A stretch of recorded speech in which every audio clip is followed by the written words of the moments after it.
मित्रांनो, थोडं तुझं थोडं माझं या मालिकेच्या महा एपिसोडच्या दुसऱ्या भागामध्ये शोभा आता खूपच अतिताईपणा करत असते. मानसीच्या बॅगा ती आता फेकून देते आणि म्हणते तिघींनीही या घरातून अगोदर चालतं व्हायचं. तेव्हा घरातील सर्वांना आता जबर मोठा धक्काच बसतो. कुणाला काय बोलावं काय करावं हे सुचत नाही, कारण आता शोभाने खूप मोठा निर्णय घेतलेला असतो. आता त्यांच्याकडे घरसुद्धा राहायला नसतं. मग आता मानसी म्हणते मी हे घर सोडून गेल्यानंतर कुठे राहू, असं म्हणून ती आता शोभाला विचारते. तेव्हा संपदा आणि निधी या दोघीही खूप रडत असतात.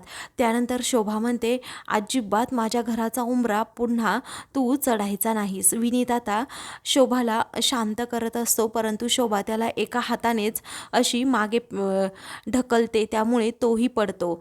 तर कसाबसा स्वतः तो सावरतो आणि मग पुन्हा शोभाला म्हणतो की आई तू ऐकून घे जरा, पण ती ऐकायला तयारच नसते.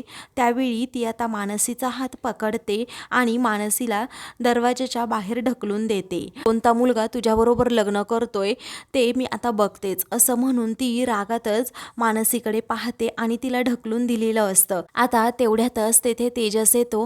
तेव्हा मानसी त्याच्या मिठीतच जाते. पटकन आता मानसीला सावरतो. दोघेही एकमेकांकडे खूप वेळ पाहतच राहतात. घरातील सर्वजण त्या दोघांकडे पाहतच राहतात. मग आता मानसी कशीबशी स्वतःला सावरते. तेव्हा काय झालं असं तेजस विचारतो, कारण ती रडत असते. मानसी सांगते पहा ना, ही मामी ना त्या रणजित बरोबर मला लग्न करायला सांगतीये. त्यावेळी तेजसला जरा धक्का बसतो. तो पुढे मामीकडे जातो आणि म्हणतो की काय हरकत आहे, रणजितची आणि तुमची जोडी खरंच खूप छान आहे आणि छान दिसतीये. अहो ते तुमच्या तर फुल प्रेमामध्ये आहेत आणि तो केक नेला होता ना तो रणजित रावांसाठीच. ते फुल वेडे झाले आहेत आणि काय झालं त्यांच्याबरोबर लग्न न करायला, असं जेव्हा तेजस म्हणतो तेव्हा मानसीला आता खूपच राग येतो. इकडे शोभाला मात्र आनंद झालेला असतो. मानसी आता रागातच तेजसची कॉलर पकडते आणि तुम्ही असं कसं म्हणू शकताय असं विचारते. रणजितचं आणि माझं लग्न नाही होऊ शकत. तेव्हा सर्वांना आता जरा आश्चर्यच वाटतं की मानसी एवढी का रागवली असेल तेजसवर. मानसी एवढी चिडलेली आहे ते पाहता संपदा म्हणते मानसी अगं तुला झालंय काय, तू एवढी का चिडलेली आहेस. मग आता इकडे मानसी तेजसला म्हणते अहो तुम्हाला समजतंय का रणजितचं आणि माझं लग्न याचा अर्थ काय होतो ते. तेव्हा काय अर्थ होतो सांगा ना मिस लकी चार्म मला, असं तेजस विचारतो. त्यावेळी आता तिला आठवतं की जेव्हा माझं लग्न मोडलं होतं आणि बाबा हॉस्पिटलमध्ये होते तेव्हा त्यांनी माझ्या हातात मंगळसूत्र दिलं होतं आणि तेजसराव व तू सुखाने संसार कर असं सांगितलेलं असतं. परंतु आता ही गोष्ट जे तेजसला माहीतच नसते. आता ती एकदम शांत होऊन जाते आणि मनातल्या मनात विचार करते की मी तुम्हाला कसं सांगू मिस्टर राष्ट्रहित, हो मी तुम्हाला सोडून दुसरं कुणाबरोबरही लग्न करू शकत नाही, कारण माझ्या बाबांनी तसा शब्द दिला आहे मला की तेजसरावांबरोबरच लग्न कर. तुम्हाला न उमगलेलं आणि न समजलेलं कोडं कसं उलगडायचं ना याचाच अर्थ कळत नाहीये. मग आता तेजस विचारतो काय कारण आहे रणजितरावांबरोबर लग्न न करण्याचं, मला सांगा तरी ॲटलिस्ट. पुन्हा तेजस समजावतो त्यांची पद्धत चुकली असेल तुम्हाला समजवण्याची, परंतु तुमच्या भल्यासाठीच आहे मिस लकी चार्म हा निर्णय. कारण अहो खरंच रणजितराव खूप चांगले आहेत, खरंच तुमची जोडीसुद्धा छान दिसते आणि मेन म्हणजे ना त्यांचं प्रेम आहे तुमच्यावर.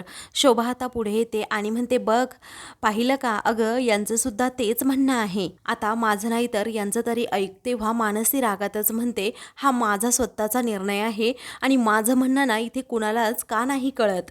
तेव्हा संपदालाही ती सांगते अगं समजव तुझ्या लेकीला जरा. मग आता निधी रागातच म्हणते हे बघ मामी, जर ताईला लग्न करायचं नसेल तर तू ही गप्प राहा ना, मग आता बिंडोक गप्प बस तू, असं म्हणून शोभा तिला गप्प करते. त्यानंतर शोभा म्हणते अगं लग्नासाठी तू उभी राहा, कारण लग्न नाही झालं तर मला पैसे कुठून मिळणार आणि आमची थोडी तरी सोय होईल, आम्हाला असं थंड थंड एसीमध्ये तरी बसायला मिळेल. असं म्हटल्याबरोबरच सर्वजण तिच्याकडे रागात पाहतात. मग आता शोभा जरा गडबडते. त्यावेळी आता मानसी म्हणते म्हणजे पैशांसाठी तुला हे लग्न मी करायला हवंय का त्यांच्याबरोबर, म्हणजे हा एसी वगैरे त्यांनीच दिलाय का, त्यांनी जर पाठवला असेल तर त्यांना बजावून सांगायचं माझा आणि रणजितचं लग्न या आयुष्यात तरी या जन्मात तरी होऊ शकत नाही, कारण मला त्याच्याबरोबर लग्नच करायचं नाही. आणि त्यांना एक गोष्ट अजून निक्षूनपणे सांग की अजिबात पैशाच्या जोरावर नाती जोडत नाहीत आणि जुळतसुद्धा नाहीत. त्यांनी अगोदर या प्रयत्न केला होता, परंतु तो प्रयत्न असफल झाला आणि आता इथून पुढे सगळे होणारच, असं म्हणून आता ती रागातच शोभाकडे पाहते. तेव्हा मग जर तुला त्याच्याबरोबर लग्न करायचं नसेल ना, तर हे घर सोडून अगोदर निघायचं, बॅगा उचलायच्या, असं आता शोभा म्हणते. तेजस म्हणतो, हे पहा मामी, अहो तुम्ही जरा शांत राहा, मी समजावतो ना यांना, असं म्हणून तो आता मानसीला विचारतो, अहो मागचं सगळं काही विसरा, रणजितराव खरंच चांगले आहेत, मग आता त्या माणसाचं नाव सुद्धा माझ्यासमोर घ्यायचं नाही, असं मानसी रागातच म्हणते. त्यानंतर मानसी आता शांत होते आणि तेजसला विचारते, तुम्हाला सुद्धा त्यांनी हे स्थळ जुळवण्यासाठी पैसे दिले आहेत का? तेव्हा तेजसला जरा धक्काच बसतो. तेव्हा संपदा म्हणते, मानसी तू हे काय बोलतेस, तुला तुझं समजतं का? मानसी म्हणते, गप्प बसाई, तुला काही माहीत नाही, असं म्हणून आता ती तेजसला देखील म्हणते, पुन्हा लग्नाचा विषय काढायचा नाही. ती आता हायपर झालेली असते, त्यामुळे तेजस विचारतो, असं काय झाले मला सांगा ना, अहो मी तुमचा प्रॉब्लेम समजून घेतो. ती म्हणते, नाही घेऊ शकत तुम्ही माझा प्रॉब्लेम समजून, अहो तुम्हाला नाही कळत काही. मग आता तो म्हणतो, अहो हे लग्न झालं तर तुमचं भलंच आहे, तुमचं चांगलं होईल, खरंच रणजितराव खूप चांगले आहेत. मग मानसी वैतागूनच म्हणते, नाही रणजित असेल चांगला, पण मला नाही करायचं त्याच्याबरोबर लग्न. तेवढ्यातच मामा तेथे येतात. तेव्हा मामा विचारतात, काय चाललंय काय इथे? शोभा म्हणते की काही नाही, तुम्ही अजिबात मध्ये बोलू नका, तुमच्या भाचीच्या महत्त्वाचाच विषय इथे चालला आहे, परंतु ती नुसती आघावसारखी करते. मामा म्हणतात, एक मिनिट, विषय काय आहे ना तो मला समजायला हवा, शोभा तू गप्पा बस. तेव्हा गप्प बसेल ती शोभा काय, ती म्हणते, तुमच्या भाचीच्या भल्यासाठी हे सगळं चाललंय. मग विनीत रागातच म्हणतो, अगं तिच्या भल्यासाठी की तुझ्या स्वार्थासाठी? मग आता विनीतला ती सुद्धा गप्प राहायला सांगते.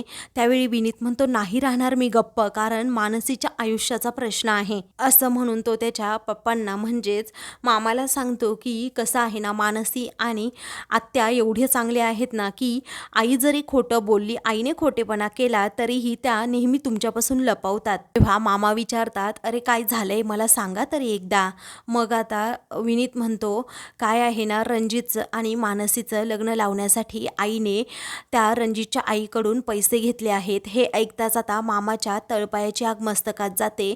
तेव्हा ते म्हणतात, माझ्या मनूच्या, माझ्या भाचीच्या लग्नाचा व्यवहार केलास तू शोभा, आणि तिला तू नाही म्हणतीयस तर घराबाहेर काढायला निघालीस, अगं तुलाच मी आता घराबाहेर काढतो. त्यानंतर मामा ह्या शोभाच्या सर्व काळकांड्या सांगू लागतात. अगं तुला सांगू का मनू, तुझं आणि विनीतचं लग्न ह्या शोभाला लावून द्यायचं होतं, कारण तेव्हा संपतकडे पैसे होते ना म्हणून, आणि आता रणजित सोबत तुझं लग्न ही लावून द्यायला निघाली कारण त्यांच्याकडे पैसे आहेत ना म्हणून.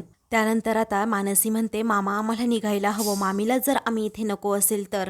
त्यावेळी आता मामा म्हणतात, नाही म्हणून तू कुठेही जाणार नाहीस बाळा, मी खरंच संपतरावाला शब्द दिलाय. मग आता ती म्हणते, असू द्यात मामा, तुम्ही आत्तापर्यंत आम्हाला खरंच खूप छान प्रकारे सांभाळलं, अगदी माझ्या वडिलांसारखी माया दिलीत. तेव्हा आता विनीत म्हणतो, नाही म्हणू, तू कुठेही जायचं नाहीस इथून. मग आता संपदा म्हणते, नाही जाऊ देत आम्हाला, कारण ना माझ्या लेकीच्या नात्यांचा व्यवहार झालेला मी नाही पाहू शकत, कारण आम्हाला अशी शिकवणच नाही, असं म्हणून आता ती पण बॅगा घेते आणि जायला निघते. तेव्हा मामा आता खूप रडू लागतात आणि विनीतलाही खूप वाईट वाटत असतं. तर शोभा काहीही बोलत नाही. मग आता मनू ही आतमध्ये जायला निघालेली असते. तेव्हा कुठे चाललीस असं शोभा विचारते.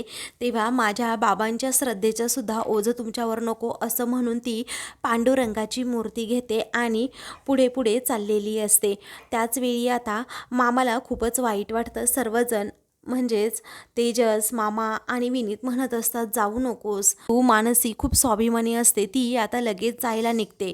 त्याचवेळी मामा खूप रडू लागतात. मग आता तेजस शब्द देतो, तुम्ही काळजी करू नका मामा, मी त्यांच्या राहण्याची कुठेतरी व्यवस्था करतो. त्यानंतर मानसी, संपदा आणि निधी या तिघीही आपापले सामान घेऊन निघालेल्या असतात. तेवढ्यातच तेजस आता तेथे जातो आणि त्या दोघींनाही समजावत असतो, परंतु आता मानसी ऐकत नसते. ती म्हणते की तुम्ही मला रणजितबरोबर लग्न करायला सांगताय. अहो तुम्हाला कसं कळत नाही मी काय बोलतीये ते, आणि आमच्या मागे मागे अजिबात यायचं नाही हां, आम्ही आमचा मार्ग निवडू, आम्हाला कळतं काय करायचं आणि कसं करायचं. ती आता तेजसला म्हणते अजिबात तुम्ही आमच्या पाठीमागे यायचं नाही, इथून निघायचं. मग आता तेजस म्हणतो मी कुठे जाणार, अहो तुमची जबाबदारी घेण्याचं मी वचन घेतलंय संपतरावांकडून. मग आता मानसी म्हणते घेतलंय ना तरीही आम्ही आमची जबाबदारी घेऊ शकतो, त्यामुळे तुम्ही इथून निघा. तेव्हा आता तेजस म्हणतो कसं निघणार इथून, असं म्हणून आता तो त्यांच्या पाठीमागेच चाललेला असतो आणि संपदालाही म्हणतो यांना समजावा ना जरा, लकी चार्मला समजावा ना. तेव्हा संपदा म्हणते मी काय समजावणार. तेव्हा तो आता निधीकडून बॅग घेत असतो. तेव्हा सी रागातच म्हणते अजिबात निधी त्यांच्याकडे बॅग द्यायची नाही, नाहीतर बघ. तेव्हा निधी आपली गप्प बसते. तेजस म्हणतो अहो तुमच्या राहण्याची काहीतरी सोय करायला हवी ना. तेव्हा मुंबईमध्ये खूप लोक येतात रोज, त्यांच्या राहण्याची सोय होते, मग आमच्याही राहण्याची सोय होईल, असं म्हणून आता मानसी रागातच तेजसला आता तेथून जायला सांगत असते. तेजस हा हात जोडून म्हणत असतो प्लीज असं करू नका, तुम्ही माझं ऐका जरा. अहो तुम्ही या अवस्थेत कुठे जाणार, कसं तुम्हाला घर भेटणार, तुम्ही आमची काळजी करू नका, इथून निघा, अगोदर माझ्या मागे किंवा पुढेही चालायचं नाही, असं आता मानसी म्हणते. मग आता तेजस दुसऱ्या बाजूला जातो आणि तेथून त्यांच्याबरोबर चालत असतो. तेव्हा निधी आता मानसीला दाखवते. तेव्हा मानसी तेजसला म्हणते इकडे या. मग आता तो तिकडे जातो आणि तिला विचारतो काय झालं. अहो तुम्ही म्हणालात ना मागे पुढे अजिबात थांबायचं नाही, मग तुमच्या बाजूने चालतोय मी, एवढंच. ती म्हणते मी रणजित बरोबर लग्न करणार नाही, तुम्हाला सांगितलंय ना अगोदरच, त्यांच्या मागण्यांमुळे माझ्या बाबांचा जीव गेलाय.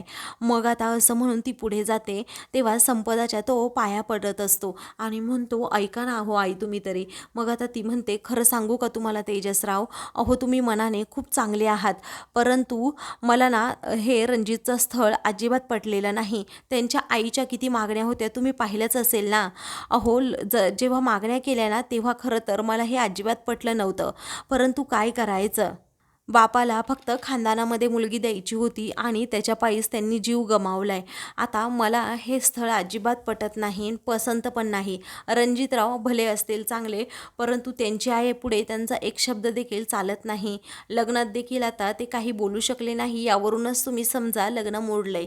मग आता तेजस अजूनही रिक्वेस्ट करतो, पण आता कुणीच त्याचं ऐकायला तयार होत नाही. तेव्हा अहो तुम्ही राहणार कुठे, असं तो मानसीला जोरातच विचारतो. धापा टाकत तो पुढे आलेला असतो. ती म्हणते आमची काळजी तुम्ही करू नका, तुमचं तुम्ही बघा. तेजस आता मनातल्या मनात विचार करतो तसंही बरोबरच आहे, कारण मलाच राहायला घर नाही तर यांना मी कुठून देणार. म्हणून तो त्याच्या मित्राला म्हणजे सुयोगला फोन करतो. दुसरीकडे गायत्री आता रूममध्ये बसलेली असते. आता लिलावाची जी बोलणी सुरू असते ते सगळे क्षण तिला आठवत असतात आणि कशा प्रकारे 1,00,000 रुपयाला ती मशीन विकत घेतली रणजितने, परंतु ती मशीन त्याच्या घरी घेऊन न जाता इथेच ठेवली आहे. मग आता तिच्या समोर तो पेपर असतो. तेव्हा ती तो पेपरच फाडून टाकते आणि म्हणते का मला प्रभूंचे हरलेले चेहरे पाहायचे होते. हा प्रिंटिंग मशीनमधून माझ्या बाबांच्या चारित्र्यावर ताशेरे ओढले होते. मला ती मशीन भंगारात विकून खरंच खूप आनंद झाला होता. या प्रभूंचं सगळं काही अगदी मनासारखंच होतंय. त्या रणजितने ते मशीन विकत घेतलं आणि पुन्हा याच घरात आणून ठेवलं. तेव्हा आता छाया लगेच गायत्रीला ती पत्रिका दाखवते आणि म्हणते अगं रणजित जहागीरदार म्हणजे हेच आहेत ते, कारण त्या मानसीचं यांच्याबरोबर लग्न जमलं होतं. मला असं वाटतंय मानसीनेच सांगितलं असेल की ही मशीन विकत घ्या आणि इथे ठेवा, तिला विशेष प्रेम आहे ना यांच्याबद्दल म्हणून.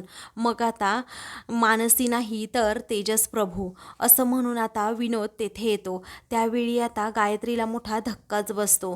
गायत्री म्हणते काय, मग आता विनोद म्हणतो हो तेच आहे. त्यावेळी आता गायत्री विचार करत राहते. तर आता मित्रांनो पुढील भागामध्ये मानसी, तिची आई आणि निधी या तिघीही चाललेल्या असतात. तेवढ्यातच तेथे काही टपोरी माणसं येतात आणि मानसीला विचारतात चालून चालून पाय थकले असतील ना, मग काय आता मदत करू का, डबल शीट येते का आमच्या बरोबर. तेव्हा मानसी म्हणते देवासमोर तरी लाज जरा बाळगा, असं म्हणून ती चिडते. त्याच वेळी आता तो पांडुरंगाच्या मूर्तीला स्पर्श करणार असतो. तेवढ्यातच तेजस तेथे येतो येतो आणि त्या गुंडाचा हात पकडतो. अशाच मालिकेंचे पुढील भाग पाहण्यासाठी चॅनलला सबस्क्राईब करा.